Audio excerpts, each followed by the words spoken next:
Hola, soy Raúl Jeremías Soriano Gómez y te invito a escuchar esta explicación.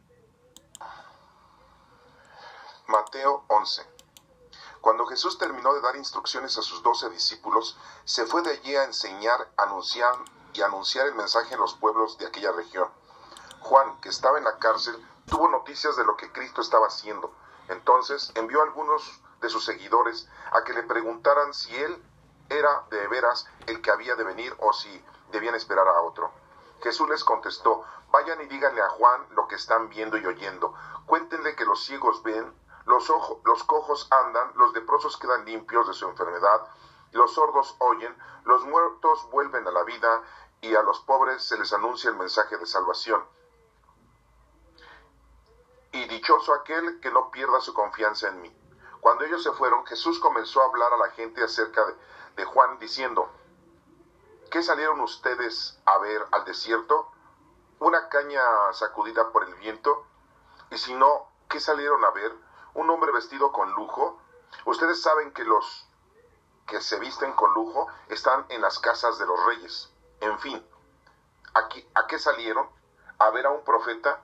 Si de veras, y a uno que es mucho más que profeta. Juan es aquel de quien dice la Escritura: yo envío mi mensajero delante de ti para que te prepare el camino. Les aseguro que entre todos los hombres ninguno ha sido más grande que Juan el Bautista, y sin embargo, el más pequeño en el reino de Dios es más grande que él. Desde que vino Juan el Bautista hasta ahora, el reino de Dios sufre violencia, y los que usan la fuerza pretenden acabar con él. Todos los profetas y la ley fueron solo un anuncio del reino hasta que vino Juan. Y si ustedes quieren aceptar esto, Juan es el profeta Elías que había de venir. Los que tienen oídos, oigan. ¿A qué compararé la gente de este tiempo? Se parece a los niños que se sientan a jugar en las plazas y gritan a sus compañeros: tocamos la flauta, pero ustedes no bailaron; cantamos canciones tristes, pero ustedes no lloraron. Porque vino Juan, que ni come ni bebe, y dicen que tiene un demonio. Luego ha venido el Hijo del Hombre, que come y bebe, y dicen que es el glotón y bebedor, amigo de la gente de mala fama y de los que cobran impuestos para Roma.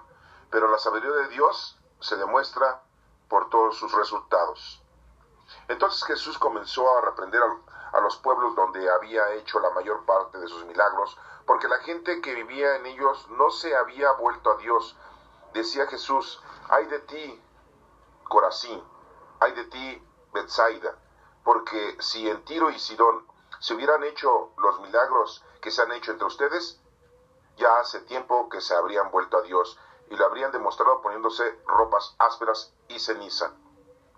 Pero les digo que en el día del juicio el castigo para ustedes será peor que para la gente de Tiro y Sidón. Y tú, pueblo de Cafarnaúm, ¿crees que serás levantado hasta el cielo? Hasta lo más hondo del abismo serás arrojado, porque ni Sodoma se hubiera hecho los milagros que se ha hecho entre ustedes, esa ciudad habría permanecido hasta el día de hoy. Pero les digo que en el día del juicio el castigo para ustedes será peor que para la gente de la región de Sodoma.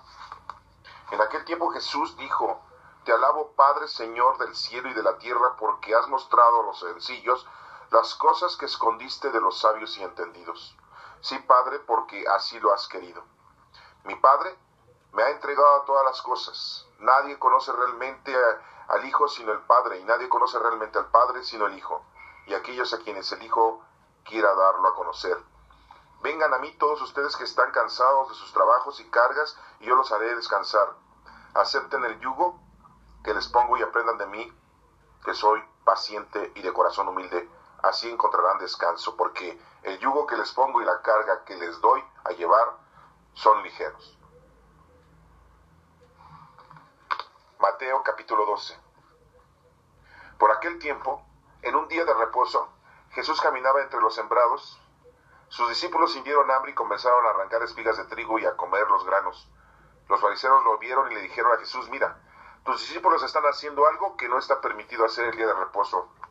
Él le contestó: ¿no han leído ustedes lo que hizo David en una ocasión en que él y sus compañeros tuvieron hambre? Pues entró en la casa de Dios y comió los panes consagrados a Dios, los cuales no le estaba permitido comer ni a él ni a sus compañeros, sino solamente a los sacerdotes? ¿O no han leído en la ley de Moisés que los sacerdotes en el templo no cometen pecado aunque no descansen en los días de reposo? Pues les digo que aquí hay algo más importante que en el templo. Ustedes no han entendido el significado de esta escritura. Lo que quiero es que sean compasivos y no que ofrezcan sacrificios. Si lo hubieran entendido, no condenarían a quienes lo han cometido ninguna falta. Pues bien, el Hijo del Hombre tiene autoridad sobre el día del reposo. Jesús se fue de allí y entró en la sinagoga del lugar. Había en ella un hombre que tenía una mano tullida. Y como buscaban algún pretexto para acusar a Jesús, le preguntaron: ¿está permitido sanar a un enfermo en el día de reposo? Jesús les contestó: ¿quién de ustedes, si tiene una oveja y se le cae en un pozo en el día de reposo, no va y la saca?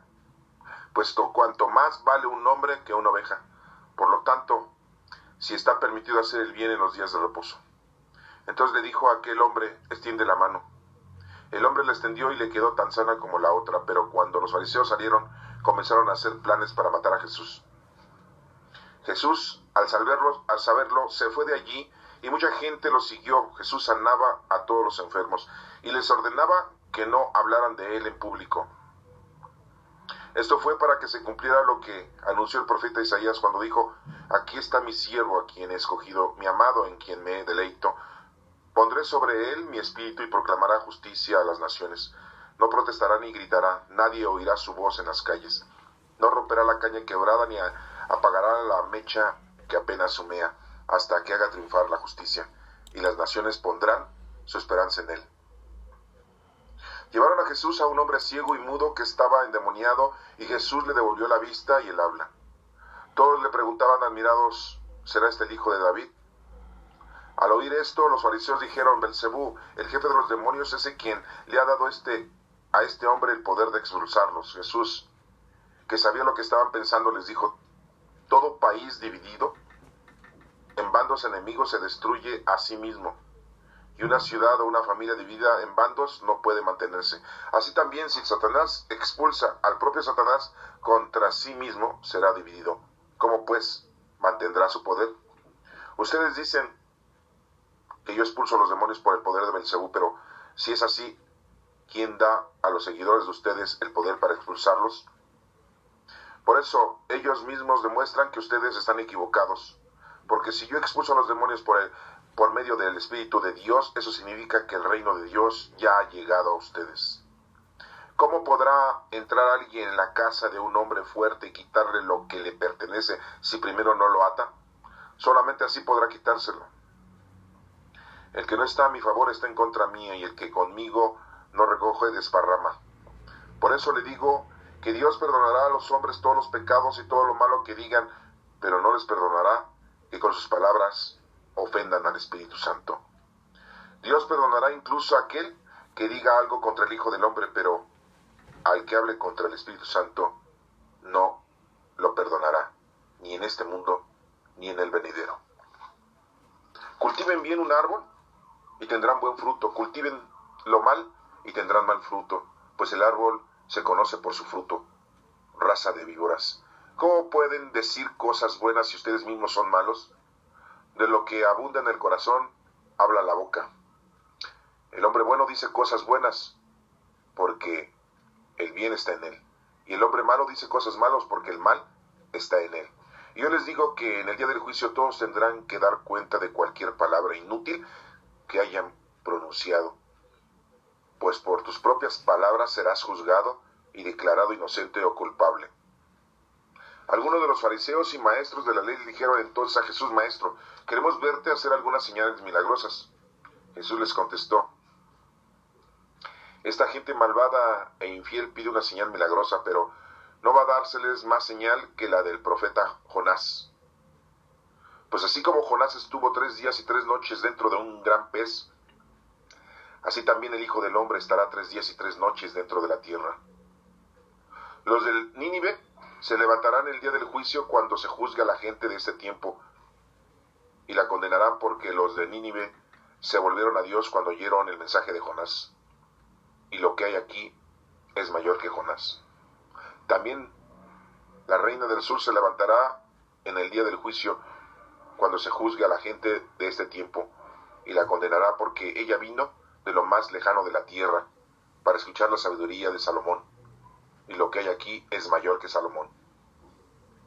Cuando un espíritu impuro sale de un hombre, anda por los lugares secos buscando descanso, y si no lo encuentra, piensa: regresaré a mi casa de donde salí.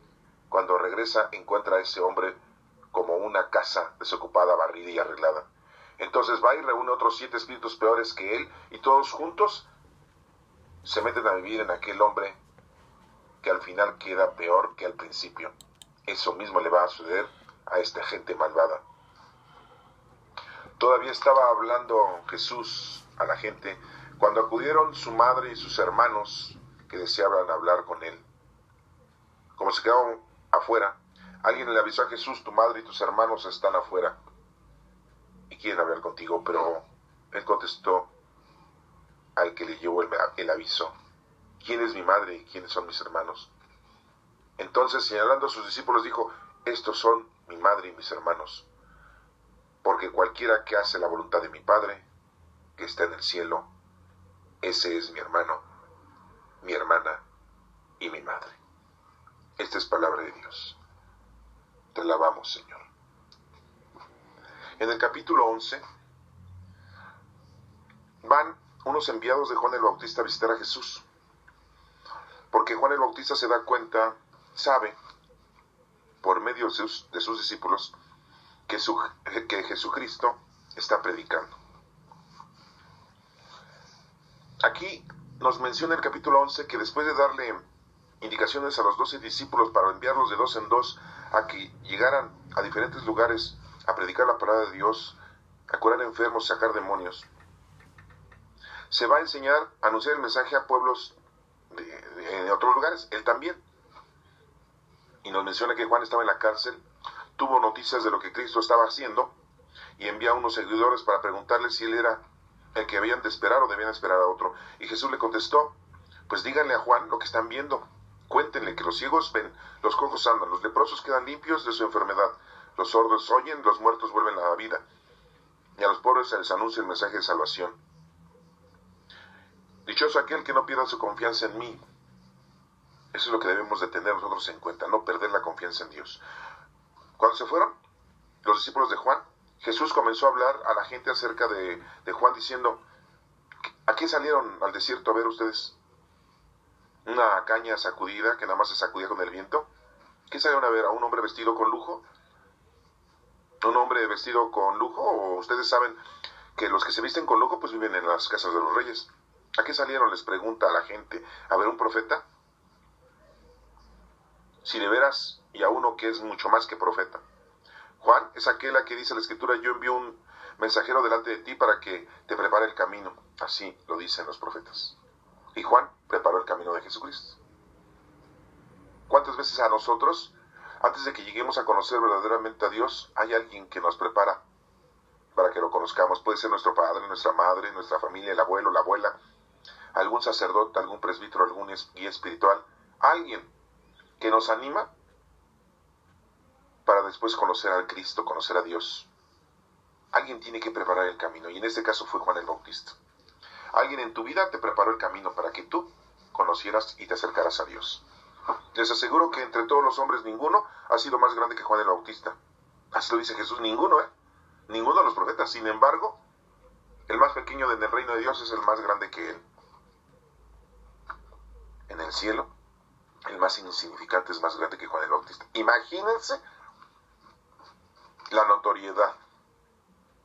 Desde que vino Juan el Bautista hasta ahora, el reino de Dios sufre violencia, y los que usan la fuerza pretenden acabar con él. Querían acabar con Juan el Bautista por sus prédicas, porque los invitaba a la conversión. No estaba hablando como los fariseos, que nada más están viendo a ver a quién les cometes un error. Sí, los fariseos seguían al pie de la letra la ley mosaica, pero no se daban cuenta de la grandeza divina que tiene la palabra de Dios para ejecutarla. Todos los profetas y la ley fueron solo un anuncio del reino hasta que vino Juan. Todos los profetas y la ley son un anuncio del reino hasta que vino Juan. ¿Cuál es el reino? El Espíritu Santo. Y ya vive con nosotros. Y si ustedes quieren aceptar esto, Juan es el profeta Elías que había de venir. Así ya lo denuncia Jesucristo, que Juan era Elías, el profeta que debía de venir. Ya lo está acertando. Los que tienen oídos, oigan. ¿A qué compararé la gente de este tiempo? Se parece a los niños que se asientan a jugar en las plazas y gritan a sus compañeros. Así se parece. Tocamos la flauta, pero ustedes no bailaron. Nos hace diferentes ejemplos. Cantamos canciones tristes, pero ustedes no lloraron. Porque vino Juan, que ni come ni bebe, y dicen que tiene un demonio. Así como criticaban a Jesucristo, que estaba haciendo milagros con el poder del mal. Y luego ha venido el Hijo del Hombre, que come y bebe, y dicen que es glotón y bebedor, amigo de gente mala fama, que se sienta a comer con cobradores de impuestos y con gente pecadora. Lo critican. Pero la sabiduría de Dios se demuestra por todos sus resultados. Aquí nos da algo muy importante que entender, que primero está nuestro trabajo, nuestras obras. Acuérdense que nos menciona muy claramente que los frutos es lo más importante. El árbol que no da fruto será cortado. Por el fruto se conoce al árbol. Entonces Jesús comenzó a reprender a los pueblos donde había hecho la mayor parte de sus milagros, porque la gente que vivía en ellos se había vuelto a Dios. Decía Jesús, no se había vuelto a Dios. Jesús empieza a hacer milagros, empieza a ayudar a la gente, como en nuestros días, y no nos damos cuenta de que el Señor nos está brindando ayuda constantemente, y no nos damos cuenta que Él es quien nos guía y quien nos pone en el camino de la rectitud y que nos da felicidad. Empezamos a vagar, malentender, y muy claramente dice, ay de ti Corazín, ay de ti Betsaida, porque si en Tiro y Sidón se hubiera hecho milagros que se han hecho entre ustedes, ya hace tiempo que se habrían vuelto a Dios. Es increíble. Después de ver todo lo que el Señor está haciendo por nosotros día a día, y todavía no entendamos que el Señor nos está brindando toda la felicidad. ¿Y tu pueblo de Cafarnaúm crees que serás levantado hasta el cielo? Hasta lo más hondo del abismo serás arrojado, porque ni en Sodoma se hubieran hecho los milagros que se han hecho entre ustedes, esa ciudad habría permanecido hasta el día de hoy. Así lo compara Jesús. Si se hubieran hecho los milagros allá en Sodoma, en Gomorra, la gente se hubiera convertido. O sea que estaba diciendo que la gente de ese tiempo, de ese momento, estaba todavía peor. Y eso lo podemos ver nosotros en nuestros días. Que hay mucha gente malvada, pero súper malvada. ¿Qué es lo que hacen? Matan y descuartizan a la gente y la queman y la desaparecen. En este momento que estoy hablando, hay gente que está siendo asesinada. Minuto a minuto. Pero les digo que en el día del juicio, el castigo para ustedes será peor que para la gente de la región Sodoma. Así lo menciona Jesucristo. En aquel tiempo Jesús dijo, te alabo Padre Señor del cielo y de la tierra, porque has demostrado a los sencillos las cosas que escondiste a los sabios y entendidos. Muy claramente nos menciona que la sabiduría y el entendimiento ha sido escondido para la gente mundana y material. Aquella gente que nada más se dedica a lo mundano y a lo material no va a entender estas cosas. ¿Por qué? Porque está ensuciada, está manchada, está cegada por lo mundano y lo material. Mi Padre me ha entregado todas las cosas. Nadie conoce realmente al Hijo sino el Padre. Y nadie conoce realmente al Padre sino el Hijo. ¿Por qué nos dice esto? Para que entendamos que el Padre y el Hijo son una misma persona. Es un mismo Dios. Y aquellos a quienes el Hijo quiera darlo a conocer, Vengan a mí todos ustedes que están cansados de sus trabajos y cargas, y yo los haré descansar. El único que nos puede ayudar es Dios, por medio de nuestro Señor Jesucristo, con el poder del Espíritu Santo. Acepten el yugo que les pongo y aprendan de mí, que soy paciente y de corazón humilde. Así encontrarán descanso. Porque el yugo que les pongo y la carga que les doy a llevar son ligeros. Nos da a entender el Señor que no nos va a pedir más de lo que Él sabe que le podemos dar.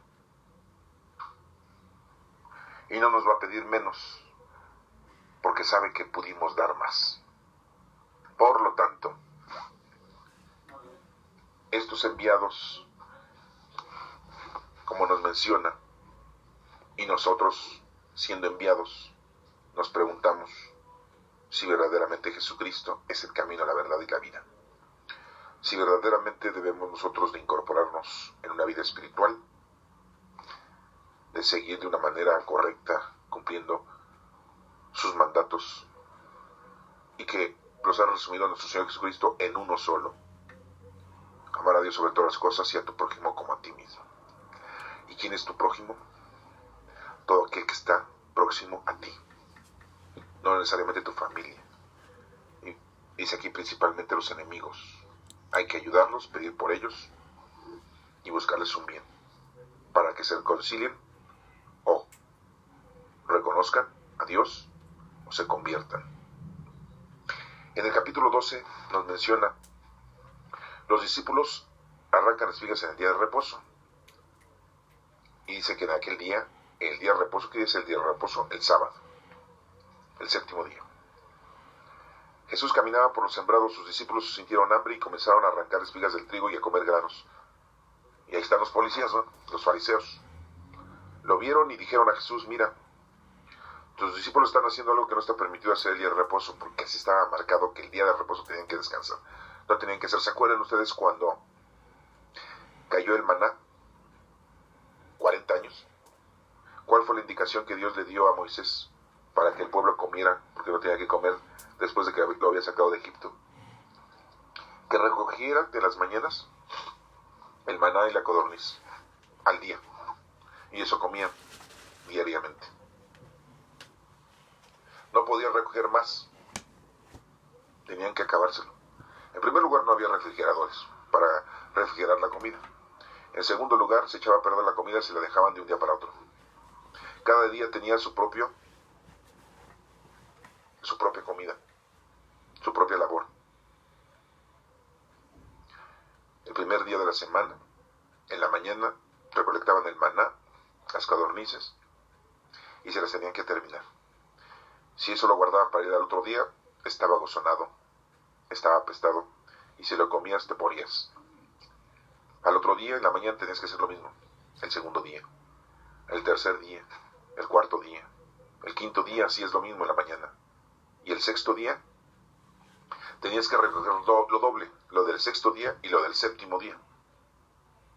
Y daba la curiosidad de que el sexto día que tú recogías el maná y la codorniz, no se echaban a perder, y el séptimo día estaban frescas el maná y la codorniz para comerla. Es algo increíble. Esto lo hicieron 40 años, no como castigo, sino como preparación. Porque recuerden que muchos que salieron del pueblo de Egipto se rebelaron en contra de Dios, porque sintieron que no tenían una casa donde dormir. No tenían agua, no tenían comida, andaban errantes, y estaban prefiriendo mejor ser esclavos y tener casa, tener poca comida, poca agua, y que los martirizaran y que les mataran a sus hijos, que estar libres. Y se hicieron un becerro de oro, dioses mundanos y materiales. Por eso el Señor los conduce a este destino, y 40 años les da de comer, de beber el maná. Y por eso les exige que el séptimo día no deben de hacer nada, ningún trabajo a ellos, ni sus hijos, ni sus sirvientes, ni sus animales, porque el séptimo día se lo tenían que ofrecer al Señor. Esto sí lo entendieron bien los fariseos. Por eso aquí se la aplican a nuestro Señor Jesucristo diciéndole, ¿por qué estás violando el sábado, el día de reposo, el séptimo día? Si estás viendo que tus discípulos comen. Él les contesta en el versículo número 3. ¿No han leído ustedes lo que hizo David en una ocasión en el que él y sus compañeros tuvieron hambre? Pues entró en la casa de Dios y comió los panes consagrados a Dios, los cuales no le estaba permitido comer ni a él ni a sus compañeros, sino solamente a los sacerdotes. David entró y sus compañeros entraron al templo y se comieron el pan destinado, exactamente consagrados a Dios los panes, en día de reposo. Y Dios no condenó eso. Y eso lo sabían los fariseos. ¿Y por qué lo aceptaban los fariseos eso? Y no aceptaban que Jesucristo dejara comer a sus discípulos el día de reposo. Y les pone otro ejemplo. ¿O no han leído en la ley de Moisés que los sacerdotes en el templo no guardaban el día de reposo? Y eso no era pecado. Los propios sacerdotes no guardaban el día de reposo. Y tampoco eso Dios lo había visto mal. Entonces, ¿por qué los fariseos solamente son aferrados a una ley mosaica y no entienden la interpretación de lo que hizo David y no entienden la interpretación que hicieron los sacerdotes en el templo y en la época de Moisés? Entonces nos damos cuenta que esto parece mentira, pero es muy cierto. Las cosas de Dios las agarras a tu conveniencia. Esto me conviene, lo agarro. Esto no me conviene, no lo agarro. Esto como que me está orillando a que yo haga las cosas diferente, pero no me interesa, entonces esas no las tomo. Ah, no, esto sí me conviene, esto sí lo tomo. Pues les digo que aquí hay algo más importante que en el templo. Ustedes no han entendido el significado, dice Jesucristo, de la Escritura. ¿Se dan cuenta cómo les menciona muy claramente que no han entendido el significado de la Escritura? Lo que quiero es que sean compasivos y no que ofrezcan sacrificios. Vuelvo a repetir que los sacrificios no son lo importante. Lo importante es tu trabajo, tu actitud, tu bondad, tu amor, la paz. Si lo hubieran entendido, no condenarían a quienes no han cometido ninguna falta. Acuérdense que también nos dice la Sagrada Escritura que los mandamientos fueron hechos para el hombre, para que se sirva de ellos los mandamientos, y no para que se condene con los mandamientos. Por eso Jesucristo muere por nuestros pecados pasados, presentes y futuros. Lo que nos corresponde hacer a nosotros son la labor, el trabajo, para seguir adelante con los dones del Espíritu Santo. Eso es lo que tienes que hacer. Pues bien, el Hijo del Hombre tiene autoridad sobre el día del reposo. Ahí lo acaba de anunciar Jesucristo. Nos sigue diciendo que Jesús se fue de allí y entró en una sinagoga del lugar. Había en ella un hombre que tenía una mano tullida. Y como buscaban algún pretexto para acusar a Jesús, le preguntaron, ¿quién? Los fariseos, sí. Los fariseos ya le andaban buscando. Les digo que parecían policías de tránsito. De tránsito porque transitan, no tiene nada que ver con coches. ¿Está permitido sanar a un enfermo en el día de reposo? Le preguntan a Jesús. Si ya saben que según la ley Moisés, no, pero si están escuchando que Jesucristo tiene el poder sobre el día del reposo, pues ¿para qué le hacen al cuento? Pues no creen. En primer lugar, no creen que Jesús sea el Hijo de Dios, mucho menos lo toman como un profeta. Solamente lo toman como un compatriota, hijo de un carpintero. Jesús les contestó, ¿quién de ustedes si tiene una oveja que se le cae en un pozo, en el día de reposo, no va y la saca? Eso es lo que hacen y lo que hacían, aún en el día de reposo. Porque son accidentes, incidentes. Imagínense si dejan el pozo tapado con la oveja, se putrefacta el animal ahí. Imagínense las infecciones y el agua se echaría a perder. Una tos, se muere el animal y es comida al final de cuentas. ¿Lo sacaban? Ah, pero es día de reposo. Eso les da a entender que muchos de nosotros somos convenencieros en las cosas del Señor. Y lo vemos con muchos dirigentes y pastores, y presbíteros y sacerdotes, son convenencieros. Viven de las limosnas, viven de los cobros que te hacen, viven del ejercicio económico que te aplican por realizarte o administrarte un sacramento. Y viven mejor que uno, ¿eh? Y hay gente tan absurda que todavía se les hinca y les besa las manos. Al único que se hay que hincar es ante nuestro Padre Dios. Y lo puedes ver tú, que lo tenemos a nuestro Señor Jesucristo en cuerpo, alma, sangre y divinidad en el Santísimo. Ante nadie más se debe uno de arrodillar.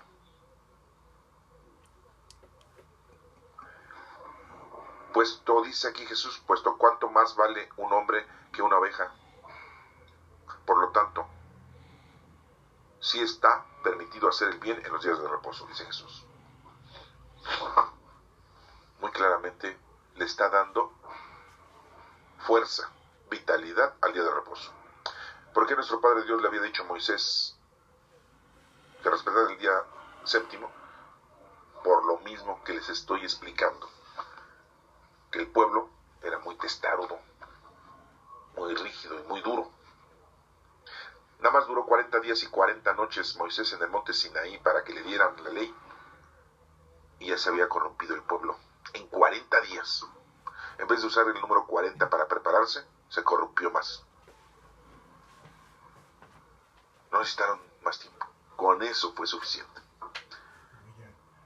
Preferían ser esclavos del pecado. Y así es mucha gente. Prefiere ser esclavos de los vicios que ser libre. Hay gente que dice que es homosexual, que dice, pues así me voy a morir aunque me infecte de SIDA. Prefiero vivir 1 o 2 años que llegar anciano. Y sí, se mueren. Hay gente que bebe y dice, pues yo disfruto la vida.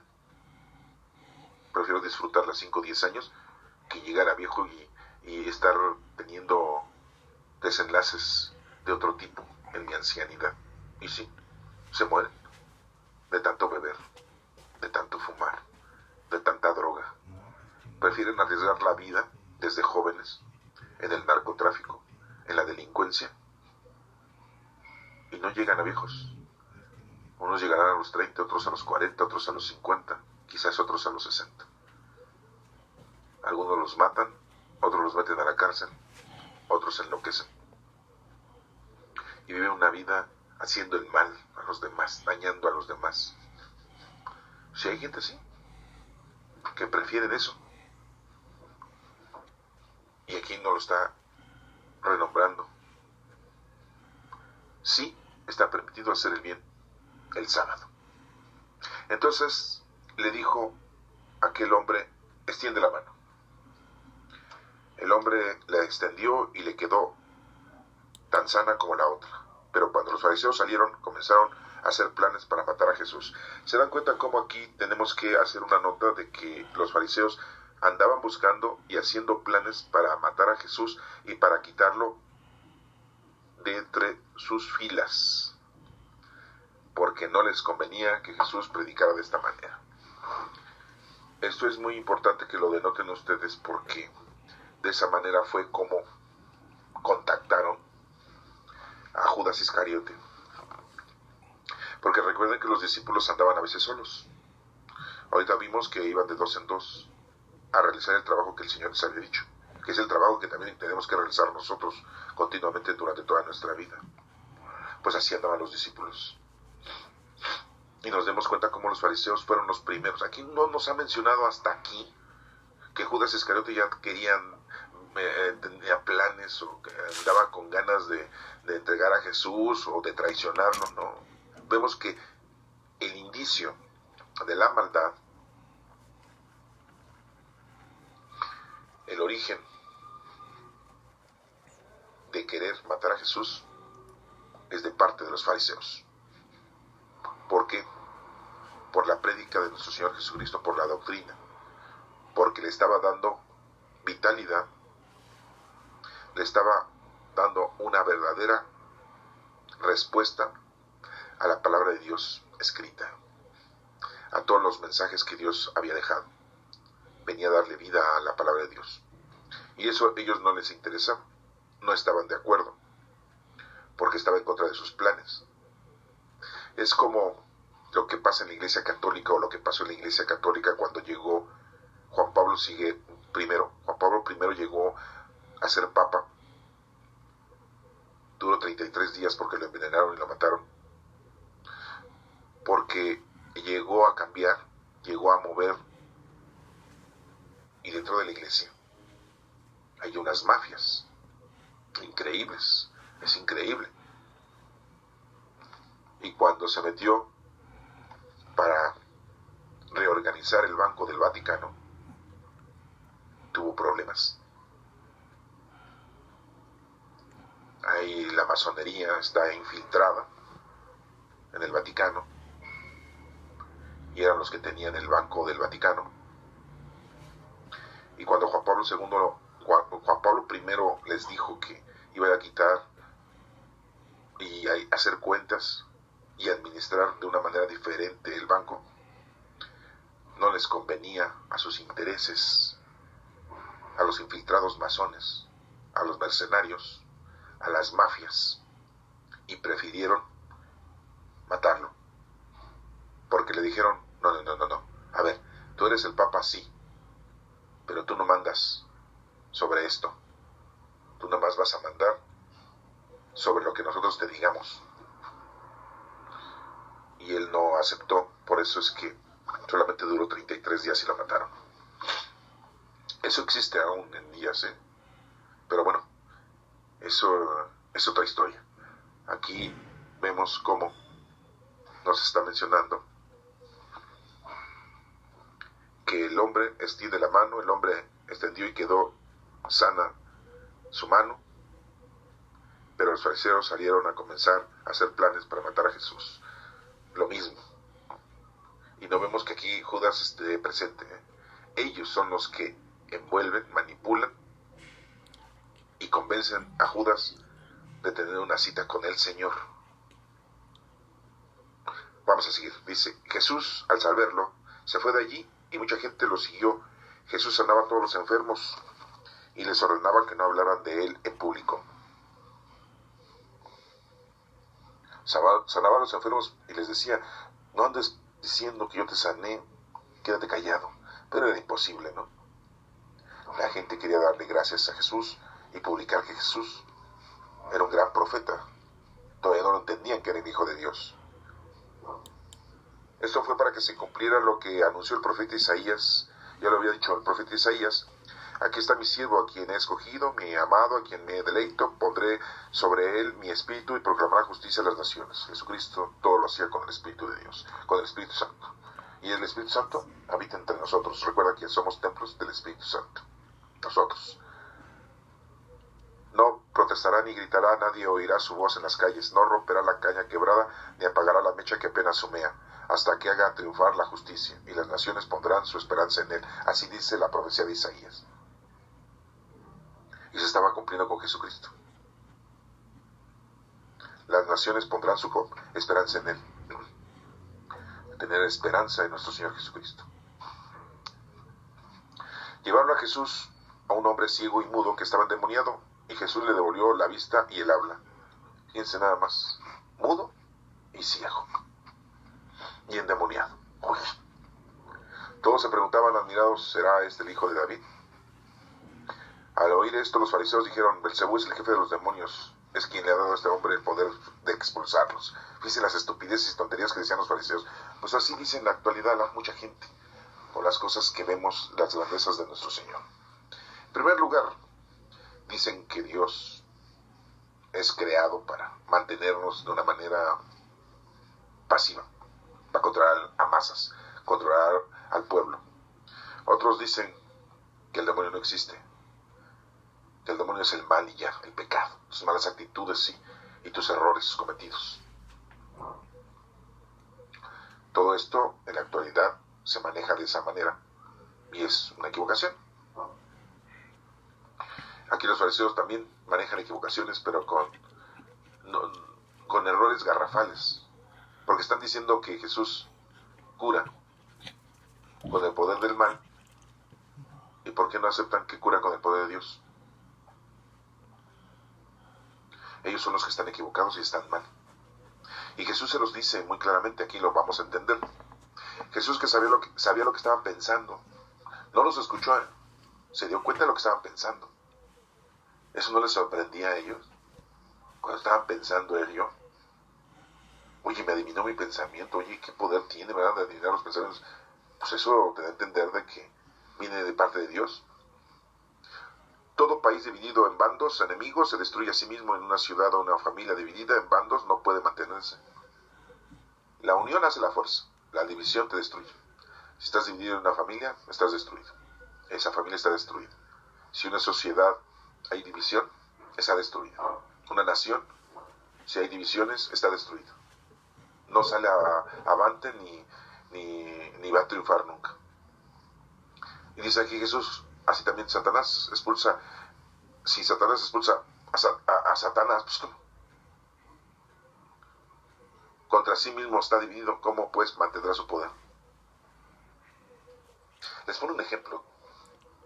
Ustedes dicen que yo expulso a los demonios por poder de Beelzebú, pero si es así, ¿quién da a los seguidores de ustedes el poder para expulsarlos?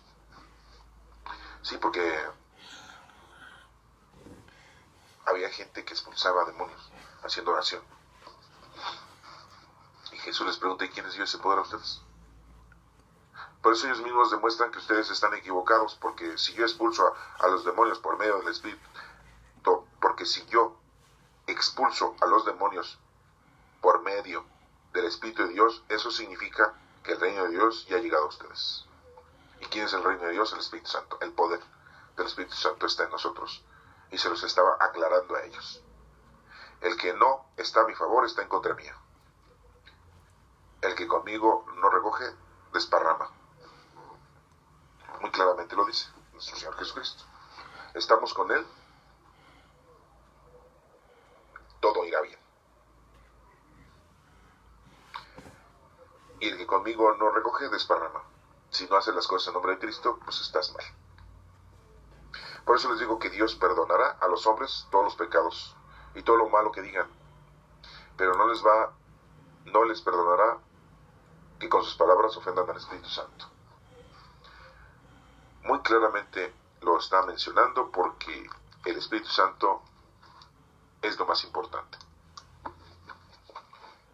Dios perdonará incluso a aquel que diga algo en contra del Hijo del Hombre.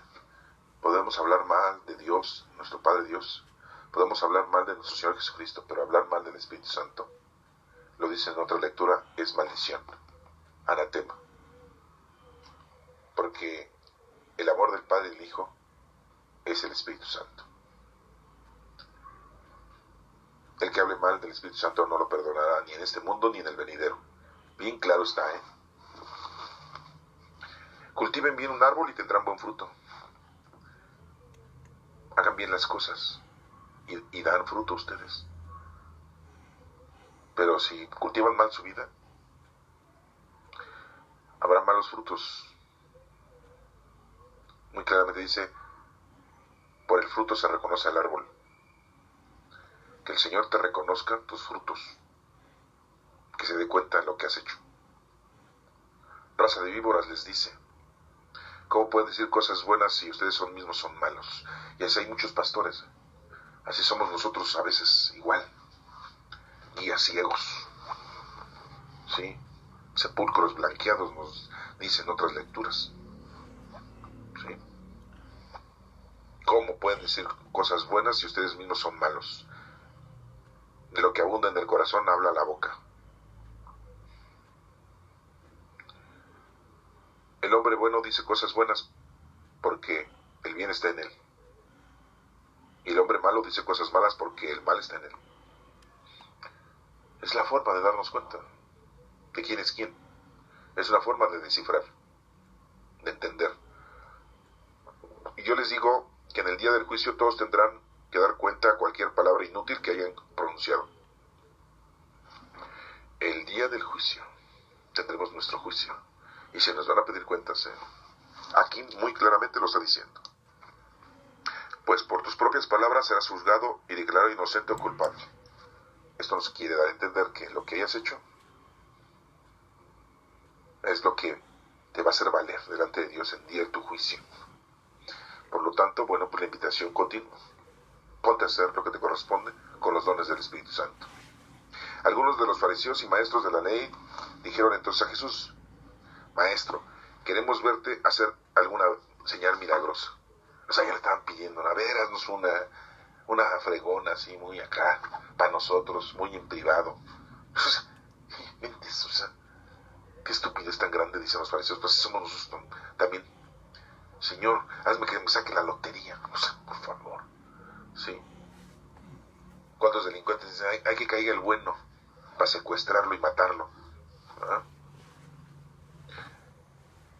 Dicen que los que van a festejar a Judas Tadeo el día 28 de octubre en las iglesias, y principalmente ahí, aquí en México, en la Ciudad de México, en la iglesia de San Hipólito, se celebra el día 28 de octubre, el santo San Judas Tadeo, primo de nuestro Señor Jesucristo.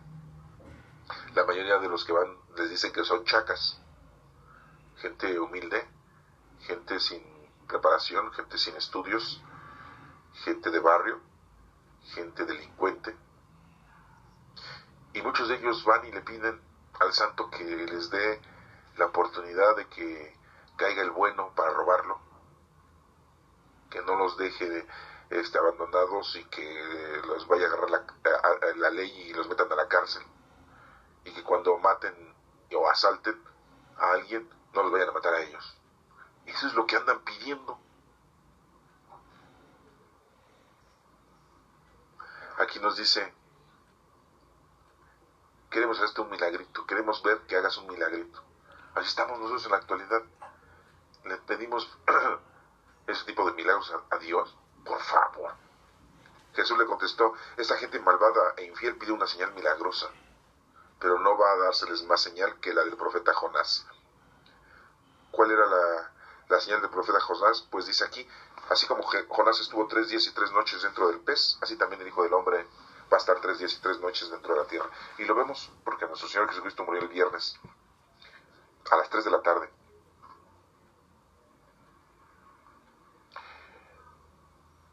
Van y lo sepultan a las 6 y empieza la noche del sábado, del séptimo día. Todos lo sepultan antes de las 6 del séptimo día. Y el primer día de la semana, domingo, resucita. O sea, muere el viernes, el sábado, el viernes en el día. El sábado es el segundo día. Y el domingo, al amanecer, es el tercer día. Por eso nos menciona que 3 días. Ese es el significado, ese es el símbolo. Así como Jonás estuvo 3 días y 3 noches dentro de la ballena. Muchos no creen eso. Piensan que eso es una novela, es una fantasía, un cuento. Aquí Jesucristo también podrían decir, es un cuento. Jesús no murió, estaba en estado de coma, lo bajaron de la cruz, lo curaron, después se alivianó, se curó y se fue a la India. Se fue a una ciudad que se llama Cachemira. Así dicen. Se fue con Magdalena, tuvo muchos hijos, y los descendientes de los hijos de Jesucristo viven ahora en Francia. ¡Órale! No, si de veras que aquí en México tenemos el programa de la Rosa de Guadalupe, pues también se hicieron su rosota, ¿verdad? Increíble. Pues no fue nada así. Y muy claramente dice Jesucristo, pues así como a Jonás, esa señal milagrosa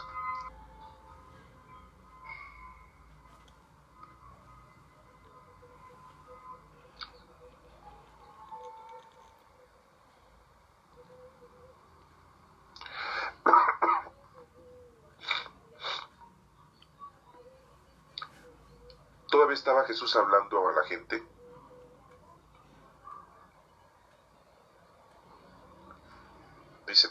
Jesús estaba hablando a la gente cuando acudieron su madre y sus hermanos que deseaban hablar con él. Como se quedaron fuera, alguien avisó a Jesús. Antes de esto quiero reiterar lo que hace un momento le estaba hablando de los espíritus impuros. Regresan, se meten, como decía ahí, siempre y cuando le des cavidad.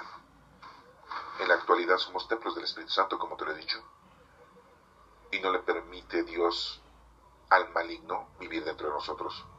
Aquí nos hace una referencia con respecto a un hombre que todavía tiene el Espíritu Santo y que llega peor, y nos habla de un 7, los 7 espíritus malignos. Acuérdense que Magdalena tenía 7 espíritus malignos, los 7 pecados capitales, y Dios, Jesucristo, la libera de ese pesar.